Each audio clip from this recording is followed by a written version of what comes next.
ഏറെ ബഹുമാന്യനായ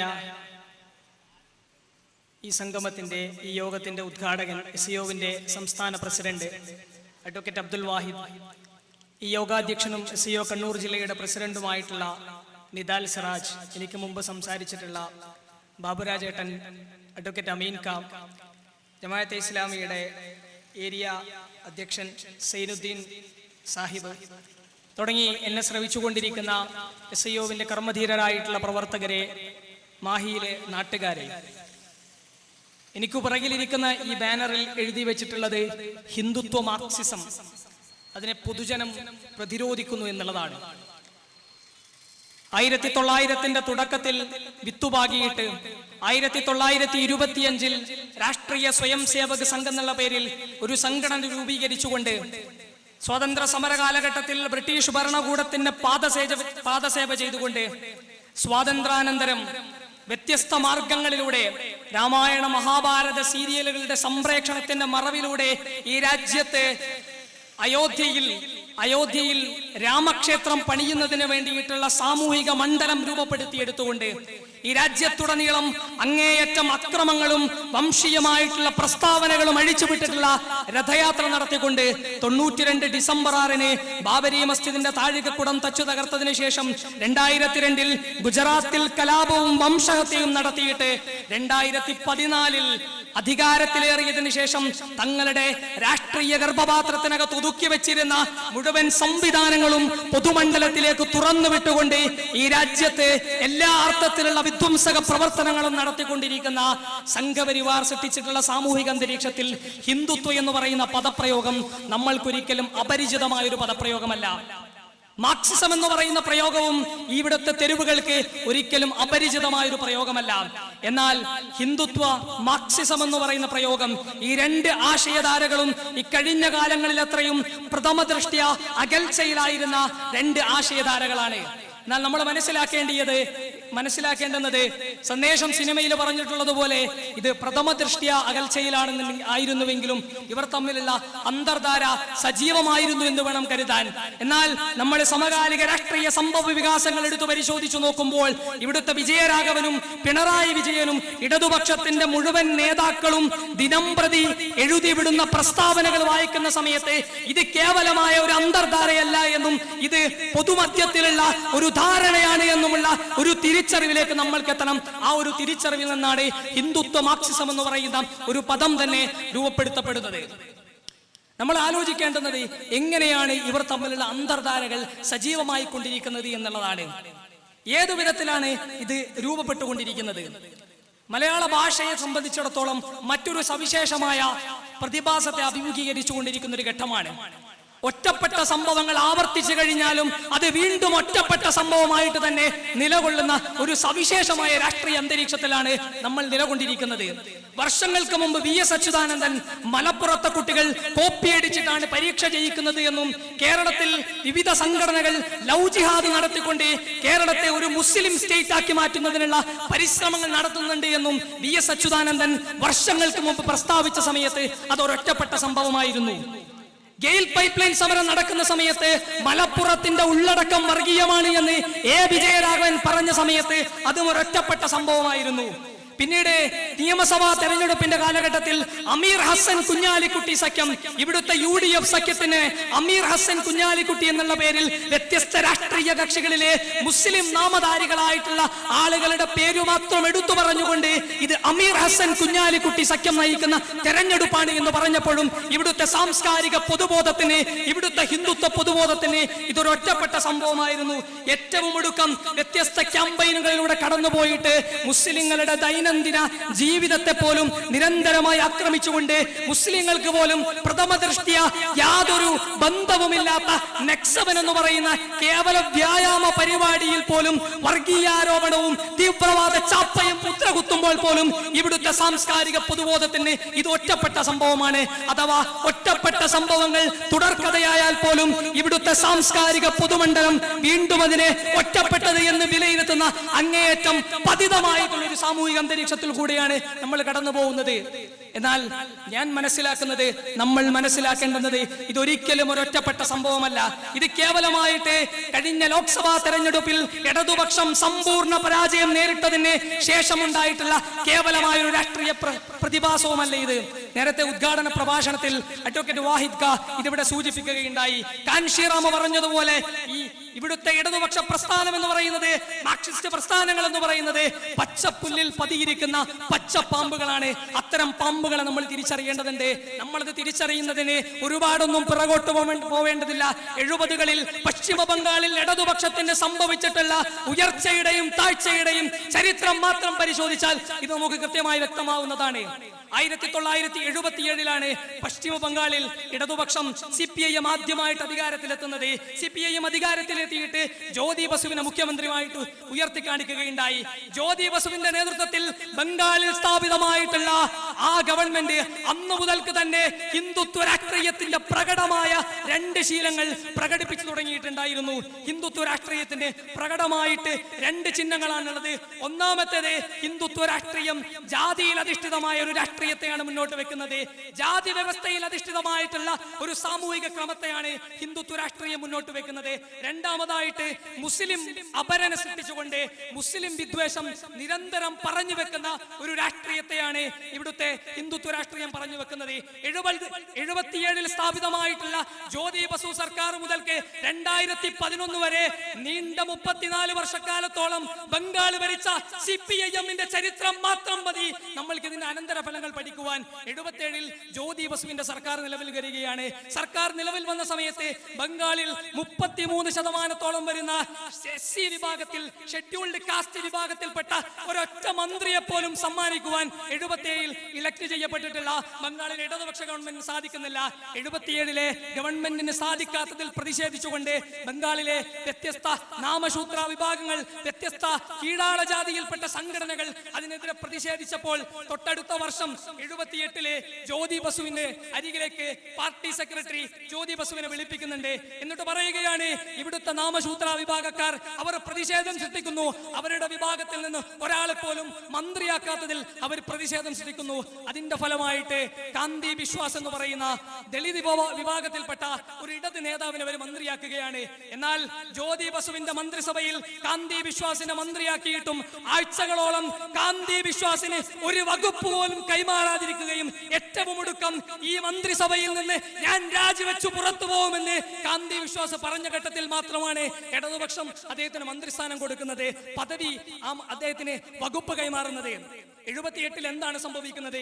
77 ബംഗാളിൽ കമ്മ്യൂണിസ്റ്റ് സർക്കാർ അധികാരത്തിലേറുന്നത് അവിടുത്തെ വലിയൊരു ശതമാനം വരുന്ന അഭയാർത്ഥി വിഭാഗങ്ങളുടെ പിന്തുണയോടുകൂടെയാണ്.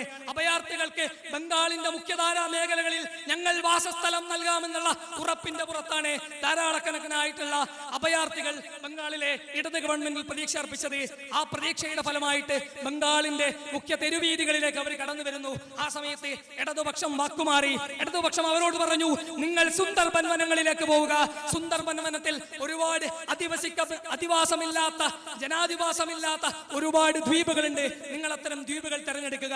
അതിന്റെ ഫലമായിട്ട് ധാരാളക്കണക്കിന് വരുന്ന അഭയാർത്ഥികൾ മാരിച്ചാപ്പി എന്ന് പറയുന്ന ഒരു ദ്വീപിലേക്ക് പോവുകയാണ്.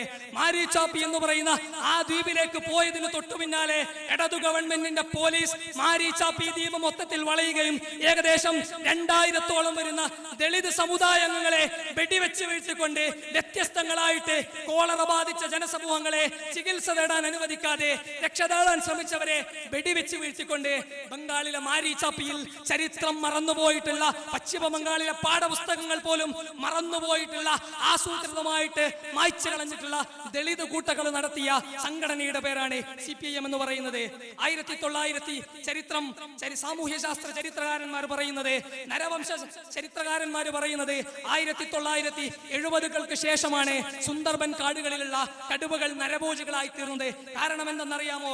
1978 മാരിച്ചാപ്പിയിൽ 2000-ഓളം വരുന്ന ദളിതുകളെ CPIM-ന്റെ ഭരണകൂടം കൊന്നുതള്ളിയതിന് ശേഷം അവരുടെ ഡെഡ് ബോഡി പോലും മാരിച്ചാപ്പിയിൽ നിന്ന് നീക്കം ചെയ്യാതെ ബംഗാളിന്റെ ഉൾക്കാടുകളിലെ കടുവകൾക്ക് ഭക്ഷണമായിട്ട് ഇട്ടുകൊടുക്കുകയും 78-കൾക്ക് ശേഷം ബംഗാളിലെ കടുവകൾ നരഭോജികളായി തീരുകയും ചെയ്തതിന്റെ ഏറ്റവും ഭീതിതമായ ദീർഘമായിട്ടുള്ള ചരിത്രം നമ്മൾക്ക് മുമ്പിലുണ്ട്.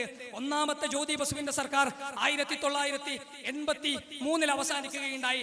83 അവസാനിച്ചതിന് ശേഷം ഞാൻ നേരത്തെ പറഞ്ഞ കാന്തി വിശ്വാസിനെ രണ്ടാമത്തെ മന്ത്രിസഭയിൽ അദ്ദേഹത്തിന് പ്രൈമറി എഡ്യൂക്കേഷന്റെ പ്രാഥമിക വിദ്യാഭ്യാസത്തിന്റെ വകുപ്പ് കൊടുക്കുകയുണ്ടായി. അങ്ങനെ അദ്ദേഹം ആ പദവിയിൽ എത്തിയതിനു ശേഷം ഏതാനും മാസങ്ങൾ പിന്നിട്ടപ്പോൾ പശ്ചിമ ബംഗാളിലെ പാർട്ടിയുടെ സംസ്ഥാന സെക്രട്ടറി കാന്തി വിശ്വാസിനെ പാർട്ടിയുടെ സംസ്ഥാന കാര്യാലയത്തിലേക്ക് വിളിപ്പിക്കുന്നു. കാര്യാലയത്തിലേക്ക് വിളിപ്പിച്ച ശേഷം അദ്ദേഹത്തിന് മുന്നിലേക്ക് 400ഓളം വരുന്ന കത്തുകൾ കൈമാറുകയാണ്. എന്നിട്ട് പറയുന്നു, താങ്കളെ പ്രൈമറി എഡ്യൂക്കേഷന്റെ മന്ത്രിയാക്കിയതിനു ശേഷം ഈ ഓഫീസിലേക്ക് സംസ്ഥാന സെക്രട്ടറി എന്ന അഡ്രസ്സിലേക്ക് ഈ പാർട്ടിയുടെ കോംറേഡ്സിൽ നിന്ന് എനിക്ക് വന്നു ചേർന്നിട്ടുള്ള കത്തുകളാണിവ. ഈ കത്തുകളിലൊക്കെയും ബംഗാളിലെ ഭദ്രാലോക് അഥവാ ബംഗാളിലെ സവർണ കുലജാതരായിട്ടുള്ള സഖാക്കൾ താങ്കൾക്കെതിരെ എഴുതിയിട്ടുള്ള ഒരു ദളിതനായിട്ടുള്ള ആൾ തങ്ങളുടെ കുട്ടികളുടെ പ്രാഥമിക വിദ്യാഭ്യാസത്തിന്റെ അജണ്ട നിർണയിക്കുന്നതിൽ പ്രതിഷേധിച്ചുകൊണ്ട് ബംഗാളിലെ സവർണരായ സഖാക്കൾ എഴുതിയ 400ലധികം കത്തുകളാണ് എന്ന് പറഞ്ഞുകൊണ്ട് കാന്തി വിശ്വാസിന്റെ മുന്നിലേക്ക് ആ കത്തുകൾ നീട്ടുകയാണ്. നിങ്ങളൊന്ന് ആലോചിച്ചു നോക്കേണ്ടത്, 400ലധികം വരുന്ന ബംഗാളിലുള്ള പശ്ചിമ ബംഗാളിലെ സവർണരായിട്ടുള്ള കമ്മ്യൂണിസ്റ്റുകൾ ഇവിടെ ഒരു ദളിതൻ മന്ത്രിയായതിനെതിരെ കത്തെഴുതുന്ന സമയത്ത് ആ 400ഓളം വരുന്ന കത്തെഴുതിയ സവർണ മാടമ്പിമാരെ വിളിച്ചുകൊണ്ട് അവരെ തിരുത്തുന്നതിന് പകരം മന്ത്രിയായിട്ടുള്ള ഈ കത്തുകളിലൂടെ നിരന്തരം ഇരയാക്കപ്പെട്ടുകൊണ്ടിരിക്കുന്ന കാന്തി വിശ്വാസിനെ വിളിച്ച് താക്കീത് നൽകുന്ന ഇടതുപക്ഷത്തിന്റെ രാഷ്ട്രീയപരമായിട്ടുള്ള അപജയത്തെക്കുറിച്ച് നമ്മൾ ആലോചിക്കേണ്ടതുണ്ട്. ഇത് അവിടെയും അവസാനിക്കുന്നില്ല. പശ്ചിമ ബംഗാളിൽ കേവലമായ ദളിത് സമൂഹത്തിന്റെ മേൽ മാത്രമല്ല CPIM അതിക്രമം നടത്തിയിട്ടുള്ളത്. 77-ൽ ബംഗാളിൽ ജ്യോതി ബസുവിന്റെ സർക്കാർ അധികാരത്തിലേൽക്കുന്ന സമയത്ത് തുടർന്നങ്ങോട്ട് 34 വർഷക്കാലത്തോളം അവിടെ CPIM ഭരിച്ചുകൊണ്ടിരിക്കുന്ന സാഹചര്യത്തിൽ ബംഗാളിലെ മുസ്ലിം സമുദായത്തിന്റെ സവിശേഷമായ ഒരു പിന്തുണ അവിടുത്തെ ഭരണകൂടങ്ങൾക്ക് ഉണ്ടായിരുന്നു. എന്നാൽ പിന്നീട് അങ്ങോട്ട് സംഭവിക്കുന്നത്, നിങ്ങൾ സച്ചാർ കമ്മിറ്റി റിപ്പോർട്ട് എടുത്ത് പരിശോധിച്ചു നോക്കിയാൽ പശ്ചിമ ബംഗാളിലുള്ള മുസ്ലിം സമുദായത്തിന്റെ പിന്നാക്കാവസ്ഥയെക്കുറിച്ച് വളരെ ദീർഘമായിട്ടുള്ള പേജുകൾ നിങ്ങൾക്ക് അവിടെ കാണാൻ സാധിക്കും. പശ്ചിമ ബംഗാളിനകത്തെ അവിടുത്തെ ഇടതു ഭരണകൂടങ്ങൾ മറ്റു സമുദായങ്ങളെ പരിഗണിക്കുന്നത് പോലെ അവിടുത്തെ മുസ്ലിം സമുദായത്തെ പരിഗണിക്കുന്നില്ല എന്ന് സർക്കാർ നിയോഗിച്ചിട്ടുള്ള സച്ചാർ കമ്മിറ്റി തന്നെ റിപ്പോർട്ട് സമർപ്പിച്ചിട്ടുണ്ട്. അങ്ങനെ സച്ചാർ കമ്മിറ്റിയുടെ റിപ്പോർട്ട് വരുന്നു, മുസ്ലിം സമുദായത്തിന്റെ പിന്നാക്കാവസ്ഥയിൽ മനംനൊന്ത് അവിടുത്തെ മുസ്ലിം സംഘടനകൾ മദ്രസകൾ ആരംഭിച്ചുകൊണ്ട് മുസ്ലിം വിദ്യാർത്ഥികൾക്ക് വേണ്ടിയിട്ട് പ്രാഥമിക വിദ്യാഭ്യാസത്തിനുള്ള സൗകര്യം ഒരുക്കി നൽകുകയാണ്. ആ സമയത്ത് അന്നത്തെ ബംഗാൾ മുഖ്യമന്ത്രിയായിരുന്ന ബുദ്ധദേവ് ഭട്ടാചാര്യ മദ്രസകളെ കുറിച്ച് വിശേഷിപ്പിച്ചിട്ടുണ്ടായിരുന്നത് ഇത് ഭീകരവാദത്തിന്റെ കേന്ദ്രങ്ങളാണ്, ഡെൻസ് ഓഫ് ടെററിസം എന്ന് വിളിച്ചുകൊണ്ട് ഇവിടുത്തെ മദ്രസകൾ മുഴുവനും ഭീകരവാദത്തിന്റെ കേന്ദ്രമാണ് എന്ന് 2002-ൽ ബുദ്ധദേവ് ഭട്ടാചാര്യ പ്രസ്താവിക്കുകയുണ്ടായി. നമ്മളൊന്ന് ആലോചിച്ച് നോക്കേണ്ടത്, എന്നു മുതലാണ് നമ്മൾ ഇത്തരം വാദങ്ങൾ കേൾക്കാൻ തുടങ്ങിയിട്ടുള്ളത്? സംഘപരിവാർ കേരളത്തിന്റെ പൊതുമണ്ഡലത്തിൽ വന്നുകൊണ്ട് മദ്രസകളെ ഭീകരവാദത്തിന്റെ കേന്ദ്രങ്ങൾ എന്നും മദ്രസകളിൽ പഠിക്കുന്നവർ തീവ്രവാദികളാണ് എന്നും ഈ അടുത്ത കാലത്താണ് പൊതുമണ്ഡലത്തിൽ വന്നുകൊണ്ട് പ്രസ്താവിക്കാൻ തുടങ്ങിയിട്ടുള്ളത്. നമ്മൾ വിചാരധാരയിലൂടെ വായിച്ചറിഞ്ഞിട്ടുണ്ടാവും. മറ്റനേകം അദ്വാനിയുടെയും മുരളി മനോഹർ ജോഷിയുടെയും പ്രസംഗങ്ങളിലൂടെ നമ്മൾ കേട്ടിട്ടുണ്ടാവും. എന്നാൽ കേരളക്കരയിലുള്ള സംഘപരിവാറുകാർ ഈ അടുത്ത കാലത്താണ് ഇത്തരം പ്രസ്താവനകൾ തെരുവിലൂടെ ശബ്ദിക്കുവാൻ തുടങ്ങിയിട്ടുണ്ടായിരുന്നത്. എന്നാൽ നമ്മൾ മനസ്സിലാക്കേണ്ടത്, 2002-ൽ ഇന്ത്യയിൽ വെച്ച് ഇന്ന് ഇന്ത്യ ഭരിച്ചുകൊണ്ടിരിക്കുന്ന പ്രധാനമന്ത്രി നരേന്ദ്രമോദി ഗുജറാത്തിൽ അധികാരത്തിലിരിക്കെ നടത്തിയിട്ടുള്ള മുസ്ലിം വംശഹത്യയുടെ പശ്ചാത്തലത്തിൽ പോലും പശ്ചിമ ബംഗാളിൽ ഇരുന്നുകൊണ്ട് ഇവിടുത്തെ മദ്രസകൾ തീവ്രവാദത്തിന്റെ കേന്ദ്രങ്ങളാണ് എന്നുള്ള അങ്ങേയറ്റം മുസ്ലിം വിരുദ്ധമായ പ്രസ്താവന നടത്തുവാൻ യാതൊരു മടിയുമില്ലാത്ത രാഷ്ട്രീയ പ്രസ്ഥാനത്തിന്റെ പേരാണ് CPIM എന്ന് പറയുന്നത്. പിന്നീട് 2005-ൽ CPIM-ന് തന്നെ മറ്റൊരു നേതാവ്, സുഭാഷ് ചക്രവർത്തി എന്ന് പറയുന്ന മറ്റൊരു നേതാവ്, അദ്ദേഹം ബംഗാളിൽ മന്ത്രിയായിട്ടുണ്ട്. ഒരിക്കൽ അദ്ദേഹം കാളിദേവിക്ക് പൂജ സമർപ്പിച്ചതിനെ തുടർന്ന് അദ്ദേഹത്തെ മാധ്യമപ്രവർത്തകർ അദ്ദേഹത്തോട് ചോദിച്ച സമയത്ത് അദ്ദേഹം പറഞ്ഞിട്ടുള്ളത്, firstly I am a Brahmin, then I am a communist. ആദ്യം പ്രാഥമികമായിട്ട് ഞാനൊരു ബ്രാഹ്മണനാണ്, അതിനുശേഷം ഞാനൊരു കമ്മ്യൂണിസ്റ്റ് ആണ്. ഒരേ സമയം ഒരാൾക്ക് ബ്രാഹ്മണ്യവാദത്തെയും ഒരേ സമയം ഒരാൾക്ക് കമ്മ്യൂണിസ്റ്റ് വാദത്തെയും ഉയർത്തിപ്പിടിക്കാൻ കഴിയുന്നുണ്ട് എങ്കിൽ അതിന്റെ പേരാണ് ഹിന്ദുത്വ മാർക്സിസം എന്ന് പറയുന്നത്. ഒരേ സമയം ജാതിയുടേതായിട്ടുള്ള എല്ലാ അജണ്ടകളെയും സ്വന്തം കൈവെള്ളയിൽ കൊണ്ടു നടക്കാനും അതേ സമയം തന്നെ കമ്മ്യൂണിസത്തിന്റെ വേദികളിൽ വന്നു നിന്നുകൊണ്ട് നെടുനീളൻ പ്രസംഗങ്ങൾ നടത്തുവാനും കമ്മ്യൂണിസ്റ്റ് മന്ത്രിസഭകളിൽ മന്ത്രിപ്പട്ടം കരസ്ഥമാക്കുവാനും അവർക്ക് സാധിക്കുന്നുണ്ട് എങ്കിൽ അതിന്റെ പേരാണ് ബ്രാഹ്മണ്യ മാർക്സിസം എന്ന് പറയുന്നത്. നമ്മൾ ഇന്ന് ഇവിടെ കണ്ടുകൊണ്ടിരിക്കുന്നത്, കേരളത്തിന്റെ പൊതുമണ്ഡലത്തിൽ കണ്ടുകൊണ്ടിരിക്കുന്നത് 70കളിലും 80കളിലും 90കളിലും 2000ത്തിന്റെ തുടക്കത്തിലും പശ്ചിമ ബംഗാളിൽ ഇടതുപക്ഷം നടപ്പിലാക്കിയിട്ടുള്ള ഹിന്ദുത്വ മാർക്സിസത്തിന്റെ മറ്റൊരു പതിപ്പാണ്, അഥവാ കൂടുതൽ ഇസ്ലാമോഫോബിക് ആയിട്ടുള്ള മറ്റൊരു പതിപ്പിനെയാണ് നമ്മൾ കേരളത്തിന്റെ പൊതുമണ്ഡലത്തിൽ നമ്മൾ ഇന്ന് അനുഭവിച്ചു കൊണ്ടിരിക്കുന്നത്. നിങ്ങൾ ഇന്ത്യയിലുള്ള ക്യാമ്പസുകളിലേക്ക് നിങ്ങൾ കടന്നു പോവുക. ഇന്ത്യയിലുള്ള ക്യാമ്പസുകളിലേക്ക് കടന്നുപോയാൽ ഇവിടുത്തെ CPIM വിദ്യാർത്ഥി വിഭാഗമായിട്ടുള്ള students federation of India SFI നടത്തുന്ന അങ്ങേയറ്റം മുസ്ലിം വിരുദ്ധമായിട്ടുള്ള പ്രസ്താവനകളെ നമ്മൾക്ക് കാണുവാൻ സാധിക്കും. ഇന്ത്യയിലെ കേന്ദ്ര സർവകലാശാലകളിലേക്ക് ഇവിടുത്തെ മുസ്ലിം സമുദായങ്ങളിൽ നിന്ന്, ദളിത് സമുദായങ്ങളിൽ നിന്ന് വിദ്യാർത്ഥികൾ കടന്നു ചെല്ലാൻ തുടങ്ങിയിട്ടുള്ളത് മണ്ഡൽ കമ്മീഷന് ശേഷമാണ്. മണ്ഡൽ കമ്മീഷന് ശേഷം ഇവിടുത്തെ സർവകലാശാലകളിൽ മുസ്ലിം ദളിത് വിദ്യാർത്ഥികൾക്ക് സംവരണം നടപ്പിലാക്കിയതിനു ശേഷമാണ് OBC വിഭാഗത്തിൽ അടക്കമുള്ള ആളുകൾ ക്യാമ്പസുകളിലേക്ക് കടന്നു ചെല്ലുന്നത്. അതുവരെ ഇടതുപക്ഷത്തിന്റെ കോട്ടകളായിരുന്ന ക്യാമ്പസുകൾ ഇടതുപക്ഷം തങ്ങളുടെ റൊമാന്റിസൈസ് ചെയ്യപ്പെട്ടിട്ടുള്ള കാൽപ്പനികമായിട്ടുള്ള ആശയങ്ങൾ നിരന്തരം ഉരുവിട്ടുകൊണ്ട് കോട്ടകളാക്കി വെച്ചിരുന്ന ക്യാമ്പസുകൾ, അത്തരം ക്യാമ്പസുകളിലേക്ക് മണ്ഡലാനന്തരം ഫ്രറ്റേണിറ്റി മൂവ്മെന്റ് അടക്കമുള്ള വ്യത്യസ്ത ഐഡന്റിറ്റി മൂവ്മെന്റുകൾ അടക്കമുള്ള വ്യത്യസ്ത മൂവ്മെന്റുകൾ ക്യാമ്പസുകളിലേക്ക് കടന്നു ചെല്ലുന്നു. ഇത്തരം ക്യാമ്പസുകളിൽ ദളിതുകളും മുസ്ലിമുകളും ഇത്തരം ക്യാമ്പസുകളിലെ സംഘടനകളിൽ ഭൂരിപക്ഷം ഉണ്ടായിരിക്കെ അത്തരം സംഘടനകളെ SFI നേരിട്ടുണ്ടായിരുന്നത് നിങ്ങൾ ഫണ്ടമെന്റലിസ്റ്റുകളാണ്, നിങ്ങൾ തീവ്രവാദികളാണ്, നിങ്ങൾ വർഗീയവാദികളാണ് എന്നുള്ള ചാപ്പ നൽകിക്കൊണ്ട് ഇവിടെ നിരന്തരം അടിച്ചമർത്തലുകൾ അനുഭവിച്ചു കൊണ്ടിരിക്കുന്ന ജനസമൂഹങ്ങളെ ഭീകരവൽക്കരിക്കുന്നതിനായിട്ടുള്ള പരിശ്രമങ്ങളിലാണ് ഇവിടുത്തെ SFIയും അവരുടെ മാതൃപ്രസ്ഥാനമായിട്ടുള്ള CPIയും ഏർപ്പെട്ടുകൊണ്ടിരുന്നത് എന്ന് നമ്മൾ ചരിത്രം നോക്കുമ്പോൾ നമുക്ക് മനസ്സിലാക്കാൻ സാധിക്കുന്നതാണ്. എന്നാൽ ഇവിടുത്തെ ഇടതുപക്ഷക്കാരെ നിങ്ങളൊന്ന് ആലോചിച്ചു നോക്കേണ്ടതുണ്ട്. നിങ്ങൾ ആരെയാണ് ഇവിടെ ഭീകരവാദം ആരോപിക്കുന്നത്? നിങ്ങൾ ആരെയാണ് ഇവിടെ തീവ്രവാദം ആരോപിക്കുന്നത്? ബഗൽപൂരിലും ഭീവണ്ടിയിലും മാലേഗാവിലും മക്ക മസ്ജിദിലും മുസഫർ നഗറിലും മുസഫർപൂരിലും നിരായുധരാക്കപ്പെട്ടുകൊണ്ട് നിരന്തരം അരുംകൊല ചെയ്യപ്പെട്ടുകൊണ്ടിരിക്കുന്ന പതിനായിരങ്ങളുടെ സമുദായമാണ് ഇന്ത്യയിലെ മുസ്ലിം സമുദായം എന്ന് പറയുന്നത്. ഇവിടുത്തെ തെരുവീതികളിൽ അകാരണമായിട്ട് കൊല ചെയ്യപ്പെട്ടുകൊണ്ടിരിക്കുന്ന പതിനായിരങ്ങളുടെ സമുദായമാണ് ഇവിടുത്തെ മുസ്ലിം സമുദായം എന്ന് പറയുന്നത്. ഈ രാജ്യത്തിന്റെ തെരുവുകളിൽ എന്തിലധികം ഈ രാജ്യത്തെ തെരഞ്ഞെടുക്കപ്പെട്ട ഒരു MP ആയി കഴിഞ്ഞാൽ പോലും ഇവിടെ ഒരു വർഗീയ കലാപം നടക്കുന്ന സമയത്ത് സ്വന്തം പോലീസ് പോലും രക്ഷക്കെത്താത്ത വിധത്തിൽ ഇഹ്സാൻ ജാഫരിയെ പോലുള്ള കോൺഗ്രസിന്റെ MP-മാർക്കടക്കം ഗുജറാത്തിലെ വംശഹത്യയിൽ കത്തിയെറിയപ്പെടേണ്ട സാഹചര്യം ഉണ്ടായിട്ടുള്ള ഒരു രാഷ്ട്രത്തിൽ ഇരുന്നു കൊണ്ടാണ് നമ്മൾ സംസാരിക്കുന്നത്. ഇങ്ങനത്തെ ഒരു സാമൂഹിക അന്തരീക്ഷത്തിൽ നിലയുറപ്പിച്ചുകൊണ്ടിരിക്കുന്ന സമയത്ത് നിരന്തരം അമർച്ച ചെയ്യപ്പെട്ടുകൊണ്ടിരിക്കുന്ന, നിരന്തരം നിശബ്ദരാക്കപ്പെട്ടുകൊണ്ടിരിക്കുന്ന ഈ സമുദായത്തിന്റെ ചെറുപ്പക്കാർ നിരന്തരമായിട്ട് ജയിലറകളിൽ നിരപരാധികളായിക്കൊണ്ട് കാരാഗ്രഹവാസം അനുഷ്ഠിച്ചു കൊണ്ടിരിക്കുന്ന ഒരു സമുദായത്തിന് നേരെയാണ് നിങ്ങൾ ഭീകരവാദവും തീവ്രവാദവും ആരോപിക്കുന്നത്. ഈ സമുദായം നടത്തുന്ന ചെറിയ അർത്ഥത്തിലുള്ള രാഷ്ട്രീയപരമായിട്ടുള്ള ഉണർവുകളെയാണ് നിങ്ങൾ തീവ്രവാദ ചാപ്പ നൽകിക്കൊണ്ട് ഇല്ലാതാക്കാൻ ശ്രമിച്ചുകൊണ്ടിരിക്കുന്നത്. സവിശേഷമായ രാഷ്ട്രീയ അന്തരീക്ഷം പരിശോധിക്കുമ്പോൾ നിങ്ങൾ രാഷ്ട്രീയം പോലും പറയേണ്ടതില്ല. ഇവിടെ നിങ്ങൾക്ക് തീവ്രവാദ ചാപ്പ ലഭിക്കുവാൻ നിങ്ങളെ രാഷ്ട്രീയം പറയാതെ നിങ്ങളൊരു ക്യാമ്പസിനകത്തെ സമാധാനിയായിക്കൊണ്ട് പഠിക്കാൻ തീരുമാനിച്ചാലും തൊട്ടടുത്ത ദിവസം നജീബ് അഹമ്മദിനെ പോലെ പാതിരാവിൽ നിങ്ങളെ ABVP-ക്കാർ കാണാതാക്കി കളയുന്ന ഒരു രാഷ്ട്രീയ സാഹചര്യത്തിലൂടെയാണ് നമ്മൾ ജീവിച്ചു കൊണ്ടിരിക്കുന്നത്. നിങ്ങളൊരു രാഷ്ട്രീയ വേദിയിലും ഒരു രാഷ്ട്രീയ പ്രസംഗത്തിലും പങ്കെടുക്കാതെ നിങ്ങൾ കേവലമായ ഈ രാജ്യത്തിന്റെ ഒരു ട്രെയിനിലൂടെ സഞ്ചരിച്ചാൽ ജുനൈദ് അഹമ്മദിനെ പോലെ ആക്രമിച്ചുകൊണ്ട് കൊല്ലപ്പെട്ടേക്കാവുന്ന അത്രയധികം ഭീതിതമായ ഒരു രാഷ്ട്രീയ സാഹചര്യത്തിലൂടെയാണ് നമ്മൾ കടന്നു പോകുന്നത്. ഇങ്ങനെ ഒരു രാഷ്ട്രീയ സാഹചര്യത്തിൽ അടിച്ചമർത്തപ്പെടുന്ന മനുഷ്യരുടെ അവരോടൊപ്പം ചേർന്ന് നിൽക്കേണ്ട രാഷ്ട്രീയ ധാർമ്മികത പോലുമില്ലാതെ വേട്ടക്കാരോടൊപ്പം ഇരപിടിക്കാനിറങ്ങുന്ന CPIM-നോട് ഞങ്ങൾക്കൊന്നേ പറയുവാനുള്ളൂ. നിങ്ങൾ ഈ പണി തുടരുകയാണ് എങ്കിൽ നിങ്ങൾക്ക് AKG സെന്ററിനെ മാരാർജി ഭവനിൽ ലയിപ്പിക്കേണ്ടി വരുന്ന കാലഘട്ടം അത് വിദൂരമല്ല എന്നുള്ളതാണ്. നമ്മൾ ആലോചിച്ച് നോക്കേണ്ടത് CPIM സമകാലിക രാഷ്ട്രീയ സാഹചര്യത്തിൽ എത്തിച്ചേർന്നിരിക്കുന്ന അങ്ങേയറ്റം ഭീകരമായിട്ടുള്ള ഒരു അവസ്ഥയെ കുറിച്ചാണ്. കേവലമായ മുസ്ലിം രാഷ്ട്രീയ സംഘടന നടത്തുന്ന ആളുകളെ കുറിച്ച് മാത്രമല്ല ഇവരിപ്പോൾ ഭീകരവാദം ആരോപിച്ചുകൊണ്ടിരിക്കുന്നത്. മറിച്ച് അതിരാവിലെ ഉണർന്നെഴുന്നേറ്റതിന് ശേഷം വ്യായാമം ചെയ്യാൻ പോകുന്ന നെക്സവൻ കൂട്ടായ്മയിൽ അടക്കമുള്ള ആളുകളെ, മുസ്ലിം സമുദായത്തിന് പ്രത്യക്ഷത്തിൽ യാതൊരു അർത്ഥത്തിലുള്ള ബന്ധവുമില്ലാത്ത ഏതാനും ചില മുസ്ലിമീങ്ങൾ പങ്കെടുക്കുന്നു എന്നുള്ള ബന്ധം മാത്രം ഒഴിച്ചു നിർത്തി കഴിഞ്ഞാൽ അങ്ങനെയുള്ള നെക്സവൻ എന്ന് പറയുന്ന മുസ്ലിങ്ങളുടെ ദൈനംദിന ജീവിതത്തെ പോലും ഭീകരവൽക്കരിച്ചുകൊണ്ടാണ് ഇടതുപക്ഷം ഇവിടെ പ്രവർത്തിച്ചു കൊണ്ടിരിക്കുന്നത്. ഇടതുപക്ഷം ഇവിടെ ശ്രമിക്കുന്നതിന്റെ അജണ്ട നമ്മൾക്കൊക്കെ അറിയാവുന്നതാണ്. കഴിഞ്ഞ 2 ലോക്സഭാ തെരഞ്ഞെടുപ്പുകളിലൂടെ ഇടതുപക്ഷത്തിന് ബോധ്യമായി കഴിഞ്ഞു, ഇവിടെ ദേശീയ തലത്തിൽ സംഘപരിവാറിനെ പ്രതിരോധിക്കുവാൻ CPIM-ന് സാധ്യമല്ല എന്നുള്ളത് ഇവിടുത്തെ ജനസമൂഹം തിരിച്ചറിഞ്ഞു കഴിഞ്ഞിരിക്കുന്നു.